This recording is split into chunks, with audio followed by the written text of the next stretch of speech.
Hello there. Welcome to episode 4 of the Ilizwi Moja podcast. Ilizwi is Xhosa word meaning voice. Moja is Kiswahili word meaning one. Our aim is to create a platform for the youth in Africa to come together and have one voice. We aim to be a platform where young people, particularly young African women, can voice out their opinions about different topics from the African perspective in the realm of politics. My name is Ilizwi Moja. I'm an ecologist and I'll be a host today. And I'm from the beautiful kingdom of Swaziland. I'm passionate about youth advocacy and environmental justice. And please allow me to introduce my co-host, Harry Nyanga from Kenya. Harry is a pastor, an author, and a leadership coach from Shujaa Rising Consulting. Shujaa is a Kiswahili word meaning hero, warrior, brave. She believes that everyone is a Shujaa and she aims to empower people with leadership skills so that they can become the Shujaa God created them to be. And we also have our beautiful Slindile Mthembu from South Africa. She's an academic achiever and with an extensive experience on political science, particularly feminist theory and human rights. She has a master's degree in political science. Welcome, ladies. Thank you. So today we are privileged to have our special guest who will help us delve more into our topic and enrich our discussion. So Christopher Dankwa from Ghana is a budding ecologist with over 6 years field experience committed to conserving threatened fauna and flora species through cutting-edge research, science-based decision-making, and management of species and their habitats. He also consults for entities interested in monitoring how their activities influence the environment, i.e. soil, fauna, soil, and water contamination. So thank you for tuning into our podcast. We kicked off the year with a series on decolonization. In January, our episode was about decolonization of the mind. In February, we celebrated International Mother Language Day by holding a Twitter chat where we discussed ways of decolonizing language. And last month, we went on to discuss decolonization of culture. So before we start, please follow us on Twitter at Ilizwi Moja or on Facebook at Ilizwi Moja to continue our conversations. Also, like our video and subscribe to our channel. Also, feel free to comment as we continue with our discussion. We would like to hear your thoughts on the matter. Thank you so much and welcome, Chris. So today we're going to go into a very interesting discussion that I hold so dearly close to my heart, the big conservation lie, which is decolonization of conservation in Africa. Well, I borrowed this title from The Big Conservation Lie by John Barrier and Mordecai Ogada from Kenya, and I think the other one is from Tanzania. And this book was the inspiration behind this discussion because it talks about, it critiques the conservation models that have been happening in Africa and even today. So let's get to it. I think just to get the discussion going, I'm going to read this following statement, which reads, national parks and nature reserves in the global south provide the middle and elite classes a place to recreate and luxuriate in a wilderness emptied on its original stewards.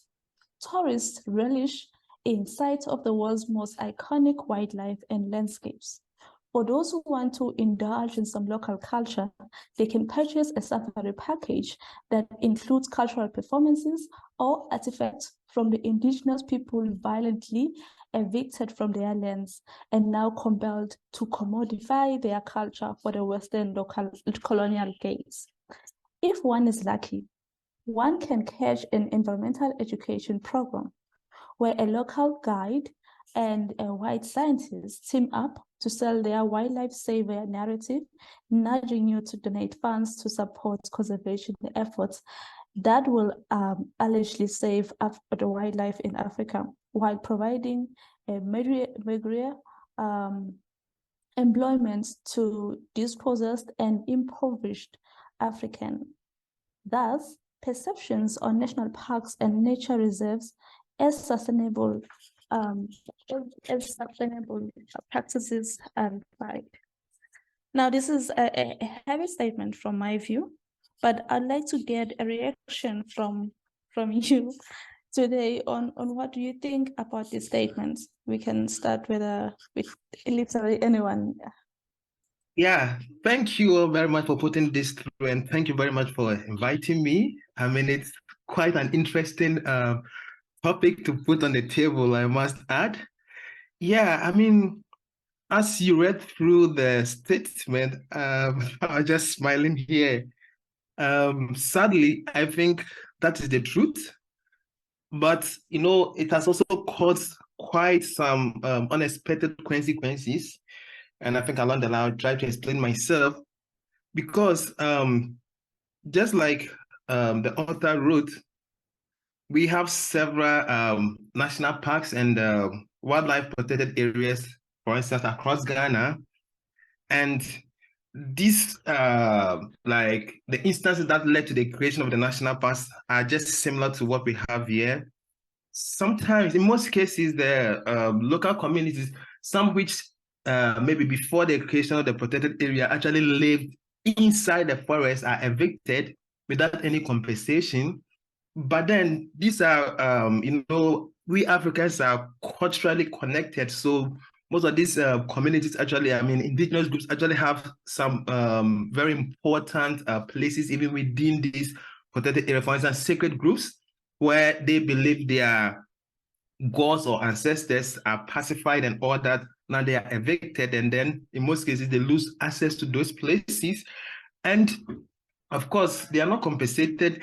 And then they also lose their farmlands. And I think if we look at the trend in the long run, it causes quite a lot of maybe unrealized effect, whereby the people are living around the resources, but then unlike tourists who travel from around the world with so much joy and excitement to, you know, enjoy these landscapes and all this beautiful wildlife, the people who actually live around or within these resource areas are somehow not even interested because, and then in most cases also there's this huge rivalry where you see local communities also fighting the tourist management organizations or committees around the areas. But the twist is that in the long term, there have been, I mean, for instance, let's say somewhere in 2021, I was invited for, I mean, a meeting, and it was on decolonizing primate conservation in Africa. And so, I mean, before I participated, I was trying to explore. And it was surprising. It turned out that places that have been created for private conservation by either the government or by colonial leaders, where the local people were not consulted or involved. Actually, as we speak, the current state of primates, I mean, in terms of population, are rather declining because the people were not involved in creation, so they do not own those places. And so all sort of illegal activities that actually threaten wildlife are still ongoing. But when you look at the few wildlife protected areas where the communities created those places themselves and they also own it, and then also where they are using their culture and the taboos and the norms to actually protect these resources over a period, you see that whatever wildlife species that they are there are actually also increasing in number in terms of the population trend. So yeah, I mean, I agree with the statement quite a lot. Yeah. Thank you for your reaction, Chris. Anyone, ladies, Harry or Yes. Slee, before? Yes, thank you. Could I just jump in for a bit? Because I definitely, concur what Chris is saying, especially with the aspects of eviction and land. And that is something that has been so intrinsically part of our history, right? It's the issue of land and the fact that historically that land that is meant for conservation was our land. And so there's that, as you said, like rightfully so in the statements, that sort of this kind of issue of land and who owns the land and who has the right to sell the land, that also brings into question. But I think I want to also just kind of put a different perspective on the idea of the national parks and nature reserves and how that benefits those who are coming in, to see Africa or experience the African life. But then there's that aspect of, do we benefit?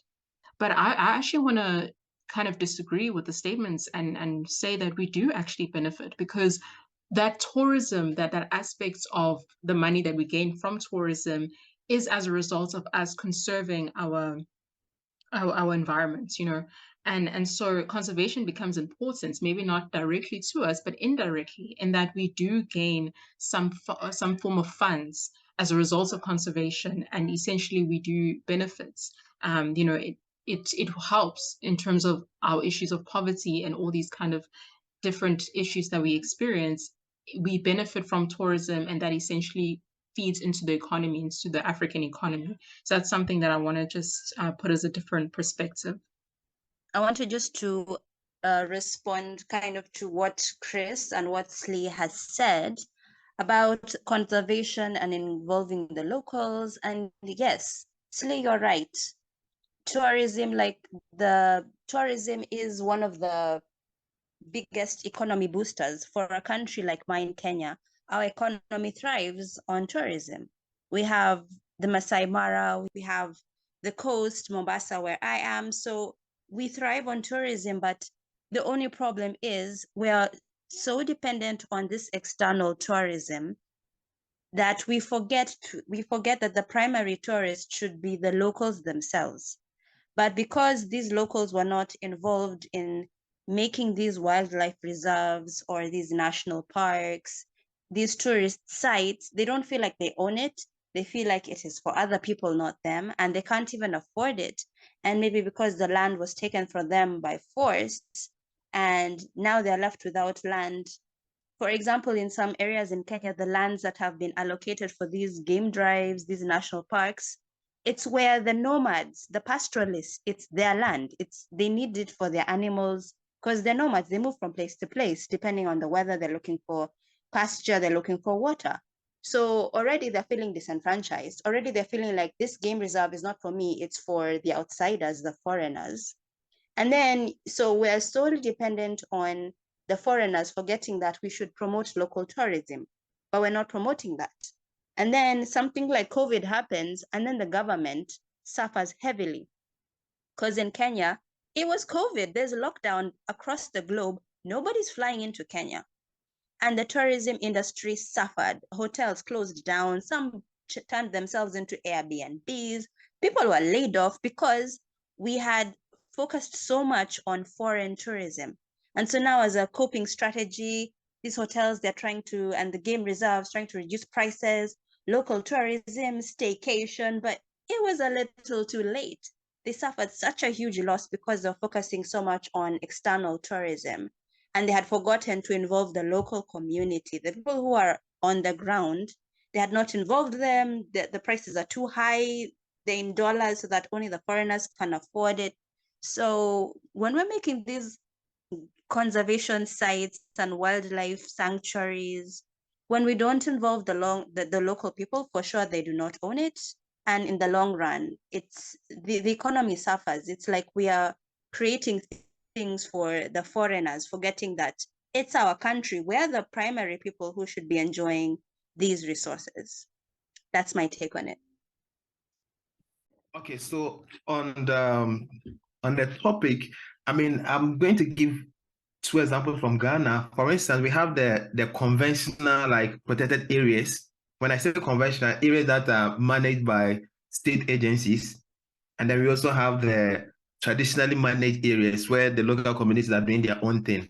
Now, I'm comparing my project site where I'm working with the local communities to protect endangered primate species, and also to a couple of the national parks where the state agencies are managing. You realize that, when they start a conservation projects or programs like this, tourism and protected areas, quite a number of problems also emanate. For instance, people in the northern part of Ghana and also those in the far west are battling with crop raiding. I mean, elephant crop raiding, where elephants sneak out of the forest to destroy farms along the fringes of the forest. Imagine farmers growing their crops and then I mean, just in a few minutes, the elephants come and then just ravage the whole land to nothing, and they get nothing, and they don't even get any compensation. Now, in the instances where the government is managing such areas and then the people don't get compensated, the people are not involved in the conservation and all that. Now, the people now begin to start attacking the elephant. Either they are killing them. We've had instances where people are killing lions and other highly threatened wildlife species because they somehow slip out of the forest into either their homes or into their farms, whether they are causing harm or not. For the lion, of course, people always attack them for fear. But then in the instance where the people are doing their own conservation initiative with their culture, for instance, in my landscape, the people have taboos and norms that prohibit them from even attacking the monkeys. So now the monkeys can actually walk into the community, walk into their homes, and roam around freely, whether they are causing me harm or not, because the people know that these animals are revered. They do not even touch them. So, I mean, just to highlight on the importance of involving the local communities when you really want to do any serious conservation work, this is a challenge that arose, but you realize that when the people are involved, there's a way to it, and then when they're not involved, also it also takes another tangent. Yeah, thanks. Wow, this conversation is going great, and I'm quite taken aback about what Chris has already said about the difference when it comes to the way that national parks are protected versus community-based conservation, and what Lee already said about the root cause of this problem being the land grabbing. And also we need to appreciate our tourism as a means of economic growth.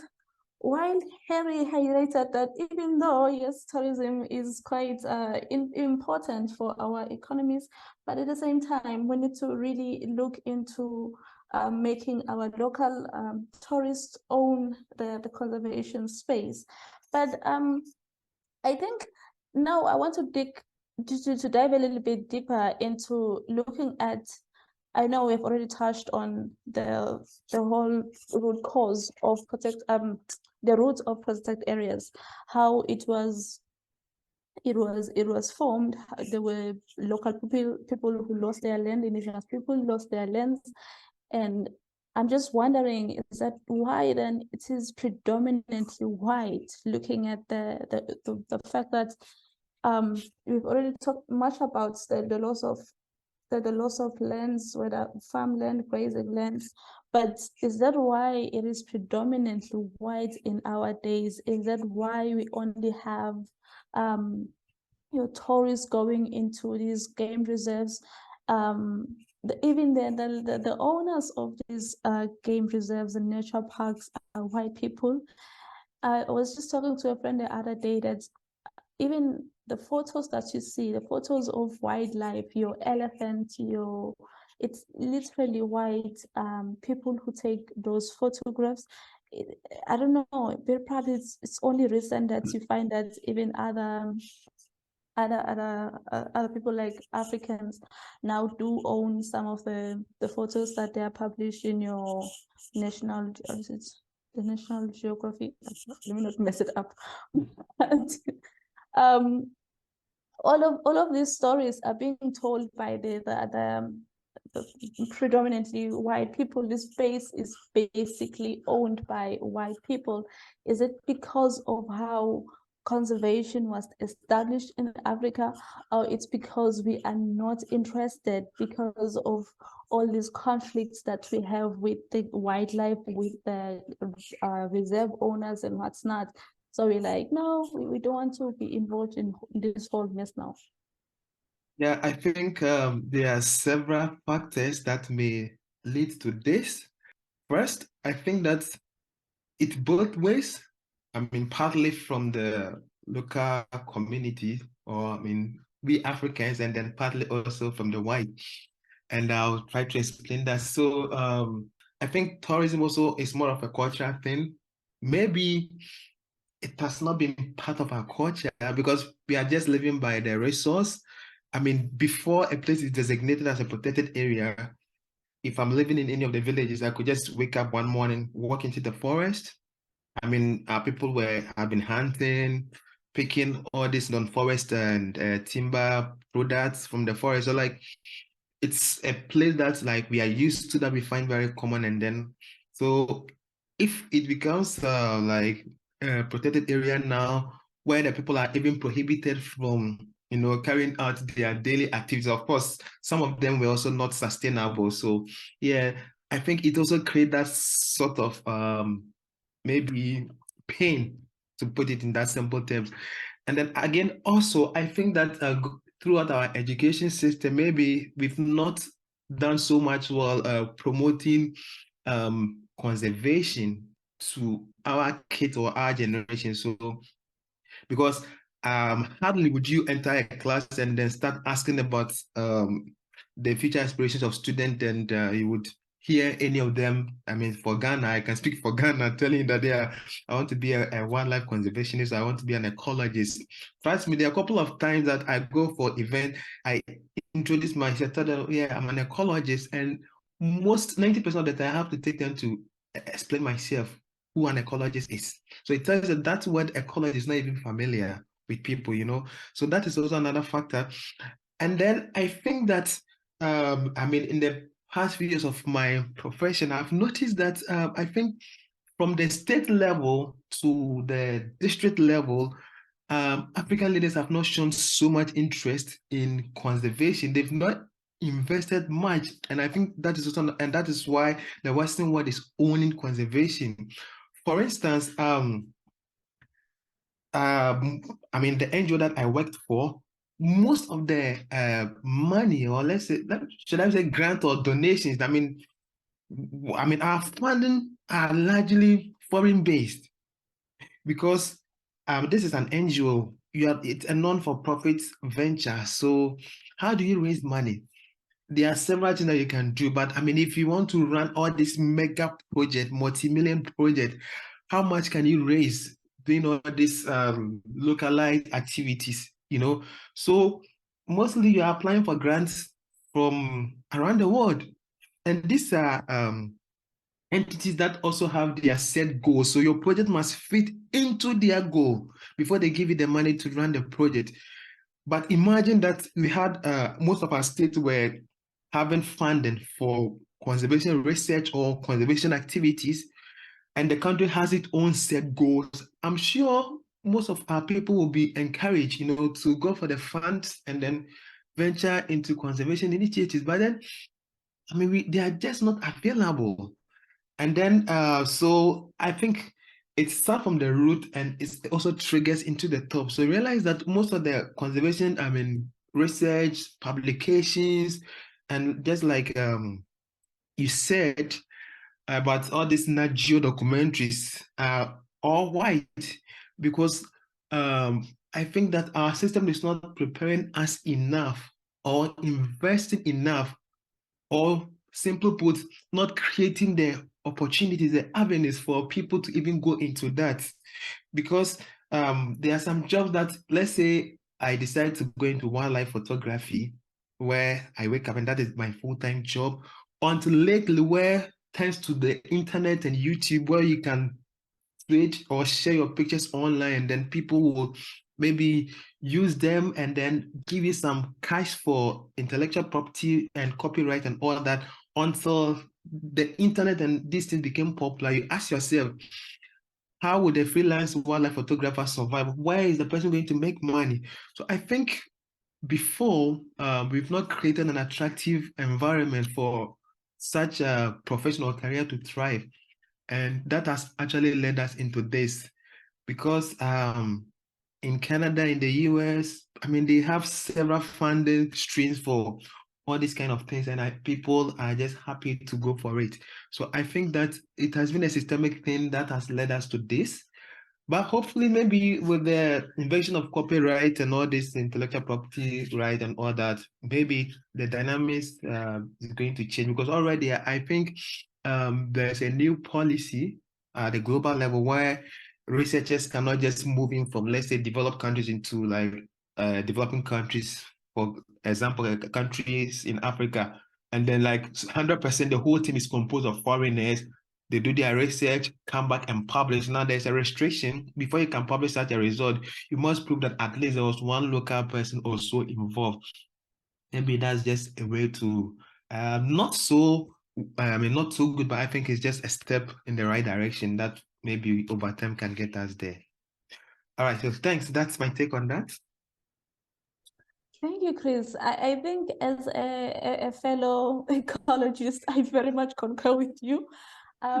Just looking at my life as well as an ecologist in Eswatini, I've never been employed in the space, even though we are a country that promotes conservation and environmental awareness and what's not.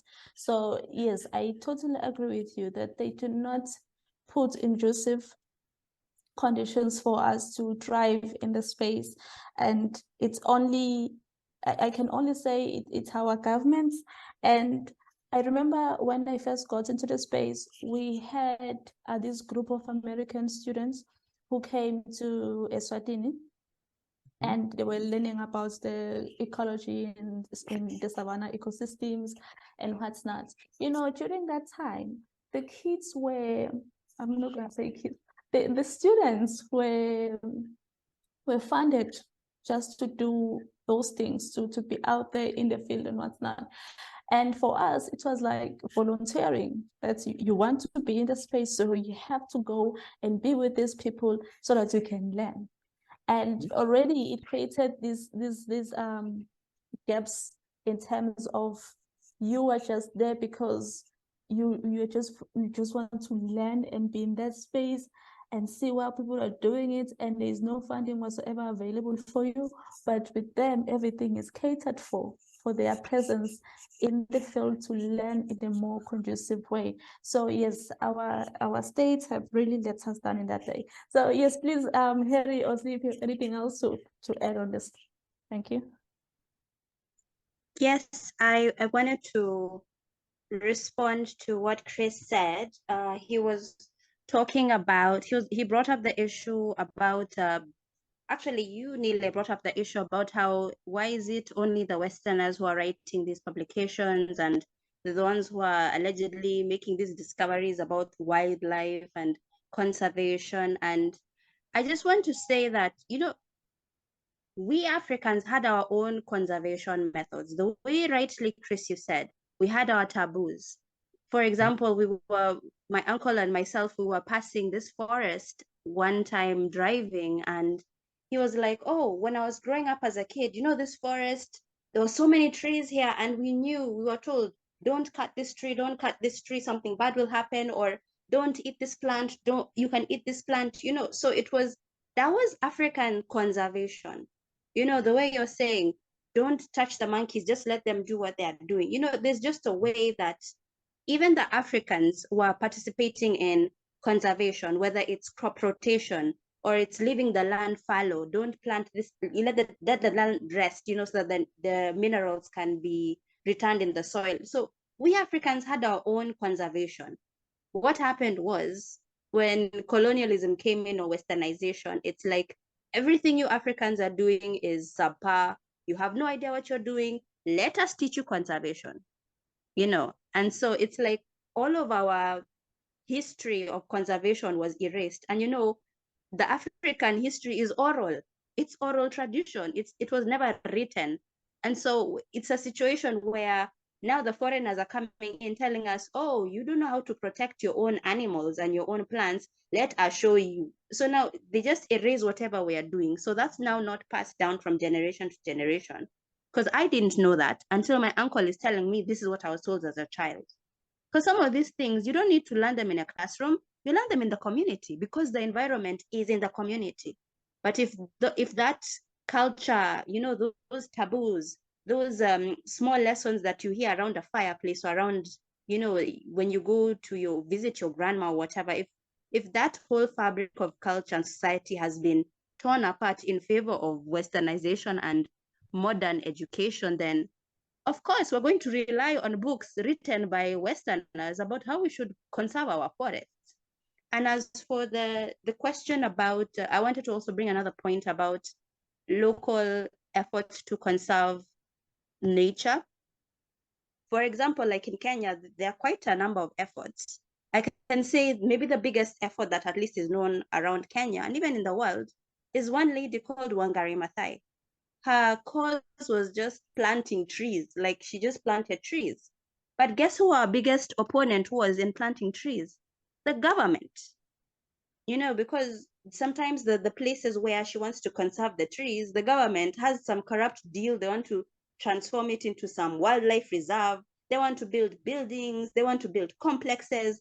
And so she was constantly like brushing up against the government, sometimes even being jailed because she's conserving. So now this is a local person fighting for the environment, but she's being fought back by the government. So sometimes our government is even our enemy because they have their own agenda, which is not the long-term preservation of the environment.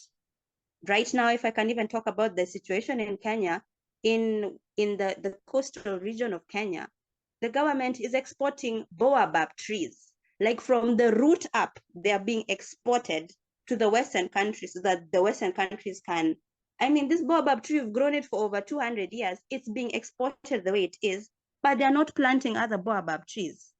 So we are depleting our own trees, yet the West is getting the paying for these fully grown baobab trees. And then we're wondering why there's no rain, why there's drought. Even when the local tries to do something about the conservation, they have to contend with the agenda of the government. So it's not always foreigners. Foreigners have their part to play. Yes, they've hijacked it.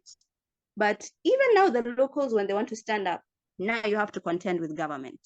So that's also another issue with conservation. No, it's a heavy topic because, as you're saying, we are fighting with decolonizing the space, but at the same time, we are still fighting with our own governments, you know, our states not supporting or not invested in promoting conservation.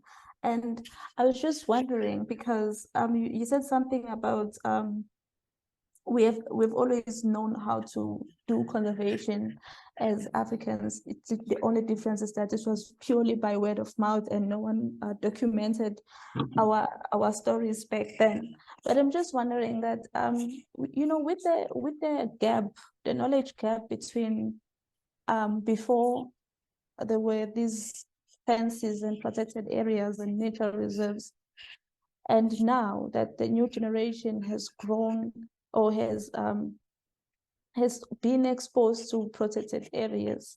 So in as much as the older generation, they had an idea of what was happening, how they were benefiting from, you know, the plants, from the animals, for whatsoever system there was there.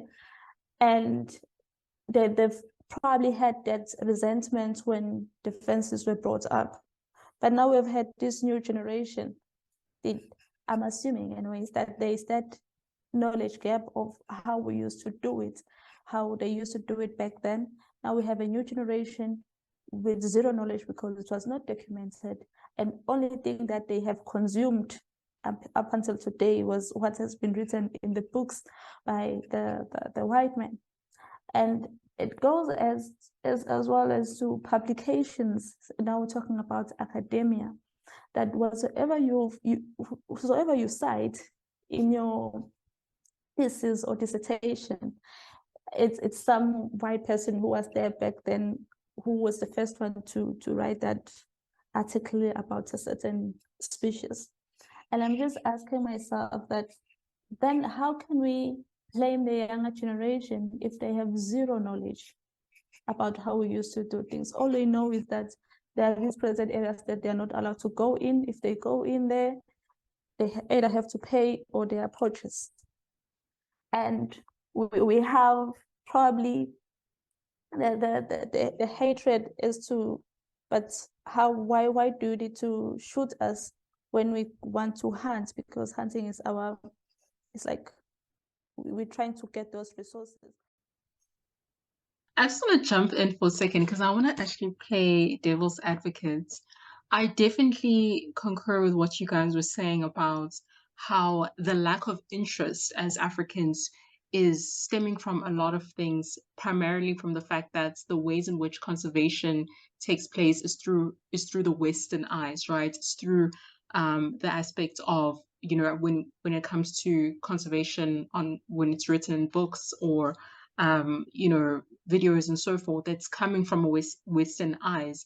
And that's something that we have unfortunately been facing during colonization. But then now the question is that, is it not due to the fact that there's so many societal ills that we are facing as Africans that we can't exactly take the initiative to even learn or even understand conservation or even go about implementing ways in which we can conserve our wildlife and natural habitats? Because I guess that aspects where I'm thinking about, you know, is this something that is interesting for us, considering the fact that we have issues like unemployment, we have issues of poverty, we have so many issues, societal ills that we are facing. And so conservation becomes something that is in the back of our minds versus something that we should actually highlight as an important aspect in our society. So that was just something I just wanted to kind of bring. And it's interesting because it's like one of the questions that you keep on getting every time you're out there preaching climate change, preaching conservation. People ask you like, why should we care? We are currently unemployed. We're currently facing this, like as you're saying, sleep. So, sleep. Chris, how are you handling that in your own space? Yeah, it's true. On the other hand, also, I also don't agree. People have been unemployed. We've been faced with so much severe challenges back here in Africa, but still, the local communities who actually decided to protect set portions of their resources have been able to, sustain those areas till now, in spite of all those challenges. Because don't forget that they're also part of the system, and we've all lived through these challenges all this while. So, on the other part, I would say I do not agree with us not caring so much about conservation because of the challenges that we are facing. Because there are clear examples out there to show that, people have been able to manage or protect their resources through all these hard times till now. But on the other hand, also, if you go back to Ghana right now, there has been instances where people are mining on water bodies, destroying the water systems completely, and also even mining in protected areas. I mean, illegal gold extraction. And when you confront them, and it's largely dominated by the youth. When you confront them, why they dare go into the river to mine, or why they dare go into the forest, which is actually protected by the state, to mine, they tell you that, well, there's gold, we are starving to death, and we have no choice than to go for it. So in instances where people are hard pressed, when people are pressed to the extent that there's nothing they can do, like they feel there's no other option, yes, they tend to resort to extracting or exploiting natural resources, because I think that's the low-hanging fruit available to them. But then on the other hand, also, some parts or some communities or a few group of us also have been able to protect their resources that they hold so dear to their culture, or to that they pride themselves with, through all these challenging times. So yeah, I think it both ways. May I just also respond to that question by saying that the inherent problem with that question is that there is lack of vision. Yes, this is my current predicament. I am unemployed right now. But why can't I envision a space where, you know what, if I protect this environment, I can actually create job for myself in the future? Or even protecting the environment is a job opportunity in itself. You know, when you plant a tree, you're not waiting to eat the mango today. You're planting it because I know that in a year's time, I really don't know how long it takes for a mango tree to grow and it to have fruit, but whatever years or whatever months, I will eat the mango myself and I will sell some. But I'm not going to now be angry at the mango tree because I planted this seed today, mango tree, why are you not giving me mangoes? So I feel that's a mentality that the youth need to embody, that, you know what?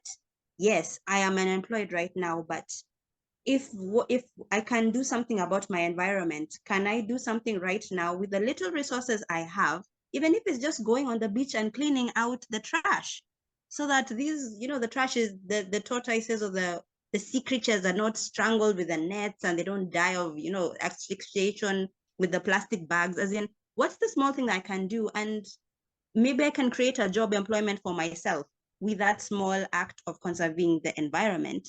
And in the future, I'm creating I'm creating employment for other people, because like I said, here in Kenya, tourism is like a huge thing. But if we're not conserving the environment, then what are the tourists going to come and see 20 years from now? There'll be nothing. There'll be no beaches, there'll be no trees, there'll be no animals. So in short, I'm killing my own future because I can only focus on my unemployment today. So it's not to make light of the challenges that we're going through. Yes, there's crime, there's unemployment, there's all of these things, there's hunger, but conserving the environment is such an inherent part of ensuring that there's employment in the future, that there's food in the future. So if we can just have this futuristic mindset, a vision, then I think that should be it. Can I just respond to the comments, which are very much, I fully agree with them. And I just want to pick up on what you said, Harry, about how even with conservation, there are opportunities to actually get employment. Now, the issue with that is there are many, many cases where workers are exploited. And so it becomes a problem of, okay, sure, there's opportunities of employment through conservation, and that helps with tourism and all those kind of aspects. However, we do have a case of individuals that work essentially for lower wage or for free. So there's that particular situation where there's a lot of youth who may not even be interested, considering the exploitation that takes place. And then second is what Chris was saying about illegal mining, and that is definitely an issue that we're dealing with, and it's likewise with poaching. But I think there's a lot of the times we tend to kind of create this villain mentality when it comes to individuals, the youth that partake in illegal mining and as well as poaching and so forth, is that a lot of the times, and as you said rightfully so, Chris, that they are starving. Like, it's to a point where it's out of complete desperation. Is it right? No, it's not at all. Like, none of these things are right. However, it's not to say that it's justifiable, but it's we having to understand a point of view of these are starving individuals who are in the situation because of our historical history of being just colonization and all these kind of depravities and so forth. And so there's that sort of notion of, what, this is the only way that I can essentially support my family. So that's, I just wanted to say that. It's an interesting because I was just listening to you right now, and I'm remembering we were having a discussion just a few years ago, and someone said that the conservation space, not just like your normal unemployment, but the actual conservation space is a rich people space, because you cannot be in this space and expect to be rich. That is why even when it comes to the tourism space, you find that they'll be like, yeah, the local communities are benefiting, but they're just cleaning the guest houses. They are just tour guides with like a minimum wage. And even the professionals who are in this space, they are still like, I'm not being paid a very good, lucrative salary for the work that they are doing. But at the same time, I think at the end of the day, this space has been made to be in such a way that it has servants space. We are serving the community through our conservation efforts. And I might not be totally answering your initial question, but I'm just putting it out there that conservation is a very interesting field, because they will tell you that you cannot be rich in conservation. I don't know if it's one way of making us like have this poor people's mentality that we cannot be driving really fancy cars when you're in this profession, but it is in a way true. But anyways, it's like up for debate. As we're wrapping this discussion up, we've talked about tourism, and we've talked about how much we benefit from the tourism sector, ecotourism sector. And because I was listening to you say talking about indirectly, like the moment someone from outside the country enters inside the country to visit a Hlane National Park, that's a local park here. They have to pay from the moment they enter Eswatini. They start, paying for different services, products, and what's not. So we are benefiting indirectly from this space. But I'm just asking myself that, have we learned anything from COVID? Like that we need to prioritize our local tourists as well, or now it's back to business as usual, we're prioritizing international tourists. We talked about promotion of the actual conservation space in our education system, so that we have young people who are more environmentally aware, and we have young people who are not young people, but we have people at state level who are going to prioritize conservation and how we can benefit ecologically, socially, and economically from conserving our biodiversity. And I'm just, and the last part was looking at the long-term, what Harry said about, sustainability. We must be visionaries. It's not just about you, but for the future as well. And I'd just like to hear from everyone here on your parting words on what do we do from here? How, yes, we've discussed on how it started, the impacts, the effects, the wrongs, the rights, but where do we go from here? I'll make it brief. First, I think that it has to be like a systemic change, or whatever change that we want has to be very systemic. I mean, for instance, I was at the universities that are trained ecologists are not actually practicing conservation on campus. Not to say anything bad about our universities, but I will say some of them, especially those who are in charge of decision making. Because, for instance, I wouldn't mention the university, but like I saw a university cutting down trees from one of their, around one of their buildings. They cut down very huge trees to build a car park. And I was like, these trees were already serving as a car park, but they cut down the trees and then they build an artificial car park.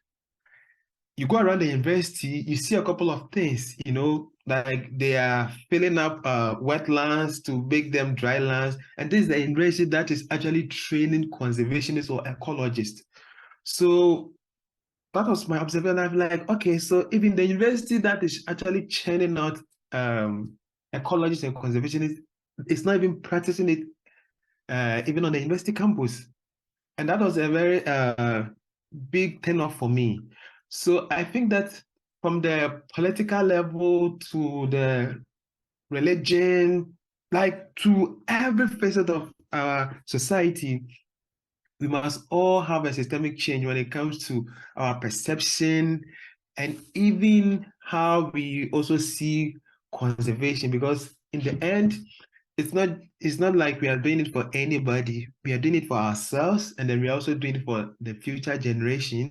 So I think that we just need a systemic change and a good understanding.